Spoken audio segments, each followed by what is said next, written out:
Okay, so my name is Miriam, and I just want to thank you for being here today. The topic of my speech today is a mini vacation to the Colorado Rockies. Your calendars is marked, and you've asked for some days off at work. You have done some research of the perfect place to stay. With all these things in mind, you're remembering your last trip and how great it was. This past May, my handsome, beautiful, loving husband and I, along with our adorable, furball, energetic and shy, nervous little dog, Poppy, took a little trip to the Colorado Rockies. We made sure that everything at home was set so that when we were gone, we had no issues. Well, I made sure that our insurance was paid for and it was current. We made a visit to the doctor to make sure we were healthy enough and ready to go, and we even took our dog to the vet. We were ready and looking forward to spending some time away from where we live. I remember how excited we were and counting the days, thinking about what we would wear, what we would eat, what we would do, and just so many things. And the adventure was about to begin. The day finally arrived. We drove 8 hours through the whole state of Nebraska and into the Rockies, just to the place we had rented. Although 8 hours seems like a lot or a long time, we did not mind all of the driving. We were just excited to start this adventure. I mean, this vacation was going to be just as much fun as the one we had last year when we were in Los Cabos. So we were like, the moon and the stars seemed so close. We were at 9,000 feet above sea level, and we were closer to heaven. Everything was so nice.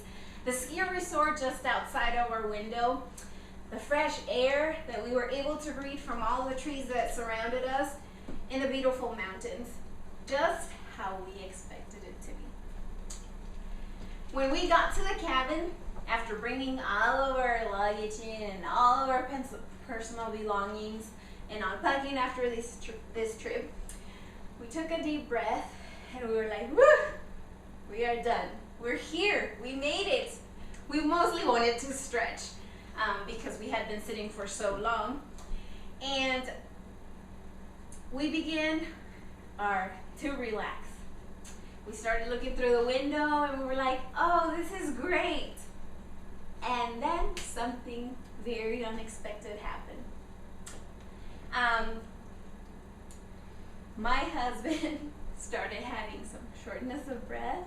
We weren't sure. I think we were tired from the trip. We were thinking like, oh, okay, it's okay, we're tired. So we went to bed and we're like, yeah, it'll go away tomorrow. We wake up next morning. I wake up with the worst headache that you can think of. And we decided that, okay, let's put our planning and all of that we had arranged, let's put it off for the next day because we're tired, we're not sure what we're doing. And so we didn't want to, we planned to go sightseeing, we planned on taking pictures, we planned on doing so many things, but one of the things that we really love to do is shopping. So we didn't want to miss that opportunity. Who doesn't love shopping, right? So we didn't want to miss that opportunity, but we're like, oh, we feel so not good in this trip. So the next day came on, and I was the one having shortness of breath with the worst headache. Somebody told me, well, it's probably like something like a really bad hangover that you have. But my husband was doing a little bit better, not all. We weren't still sure what to expect. So I started doing some research. Why are we having these headaches and shortness of breath? Only to find out that, hey, it's altitude sickness. I have never heard of this thing in my life. So this is very rare. Not a lot of people get altitude sickness. Some are the lucky ones, and we were the lucky ones to be with altitude sickness. Of course, we were at 9,000 feet up in the mountain, and the only thing to get rid of altitude sickness is that you need oxygen or you need to drink lots of water. So we decided, okay, well, let's wait a little bit, because to be honest, when I did the research, oxygen was like $200 for 24 hours. So we wanted to stay a little bit away from that, and we didn't really want to do that. And so we held our plans for another day longer, and to save some money, obviously, I wanted to spend in my shopping my money, not in oxygen. So we stayed with our dog for one more day, sleeping, trying to breathe, and just enjoying our time in the beautiful Rockies. That afternoon, we decided that we definitely needed oxygen. My headache was getting worse, and just walking a few steps was hard. So the third day came along, and we decided that it was time to come home. We were stressed about what had happened and what was going on and the altitude sickness was not getting any better. Even our little dog was having issues, difficult breathing. But before coming back, we needed to do the shopping part. Who wouldn't want to miss that opportunity? I mean, you're up in the mountains and you want to go shopping, something new, something out there.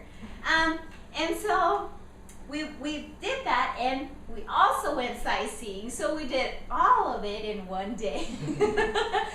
And because we wanted to take that perfect picture, because if it's not on Facebook, then it's not the real deal, correct? So we wanted to make sure that it was real.